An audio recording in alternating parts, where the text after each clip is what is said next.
Could the midfielder, Keith, potentially be Billy Gilmour? I wondered when you were going to come up with that. I mean, it's interesting because I think Pat Nevin did an interview exclusively with Record Sport, which was up online earlier today, and he mentions this. He says that Billy Gilmour hasn't had quite the same level of success at Napoli as Scott McTominay, which is quite interesting. Very different types of players, and Billy Gilmour was always likely to be a long burner in terms of establishing himself. McTominay's got that attacking flair, scores goals. He's tall. You could look at Billy Gilmour and they've got a player whose name escapes me, centre midfield, who plays. Yeah, and he's really good. Aye. But to me, I prefer Billy Gilmour. Aye, and I keep looking at going, I think, you're so similar.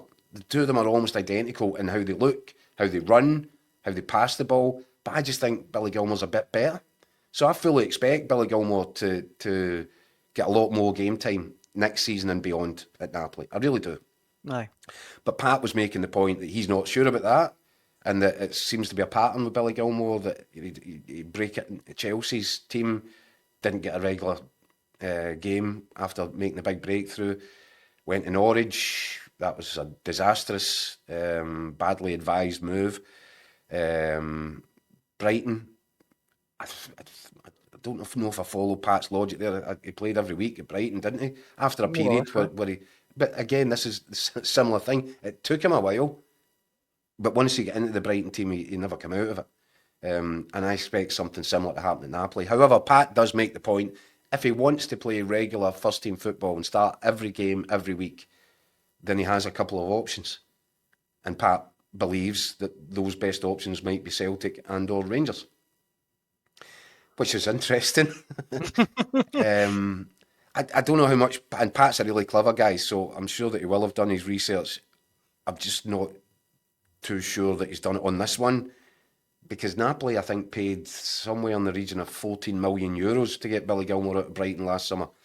I can't imagine if they win the league and Billy Gilmour has played a massive part, and whatever happens now, he will have played a very significant part in this success. I can't believe for a single second that Napoli would say to Celtic or Rangers, here, you can have this guy and you can have him for a knockdown price. We don't want our money back. They're going to look... Why would they do that? They're going to want to turn a profit. So there you get a guy that's probably going to be a £20 million player. If Napoli don't want to hold on to him, and I suggest very strongly, Napoli don't be thinking for a single solitary second about letting Billy Gilmour go. But it was an interesting debate. He's played 35 games this season. So, I mean, it's not like he's been frozen out or anything. But he's played in some of the big ones latterly.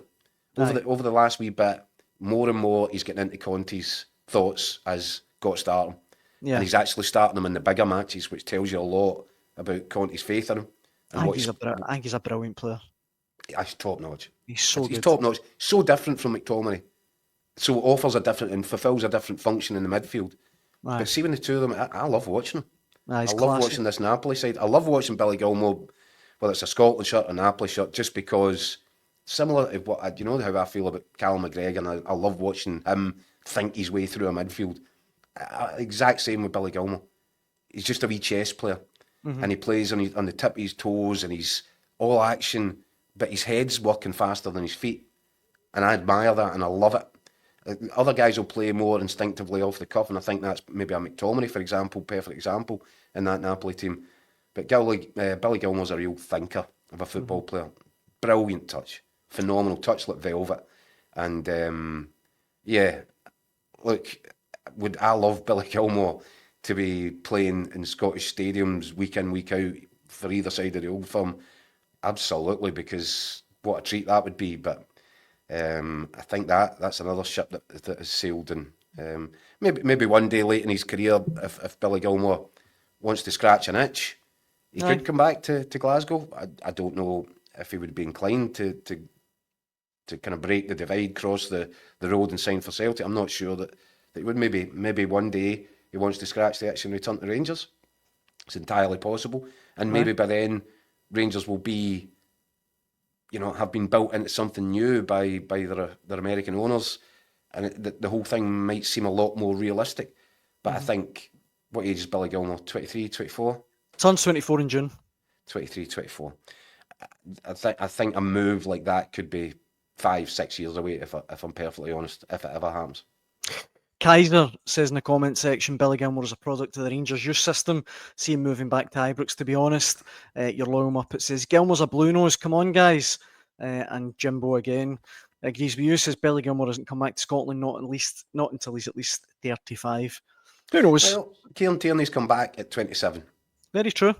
And Very true. and that's one. So I'm saying it could be another 5, 6 years before Billy Gilmour would want to even think about that, if he ever does. But Kieran Tierney is the living, breathing proof that sometimes guys go away, they enjoy it, they experience something else, but it's never quite the same. I think the difference with Billy Gilmour is that he never played any first team football at Rangers. So, or did he? No, Did I he don't off think a he did. I think he bench? was on the bench a couple of times, but I don't think he actually Right. kicked the ball. So, No. so it's different. It's different, but it's similar. If you know what I mean, to the Kieran Tierney situation, it might be something that he wants to do later on in his career. I'd be astonished if he wanted to do it now, and I'd be even more surprised if Napoli were prepared to set a price that either of these clubs could match.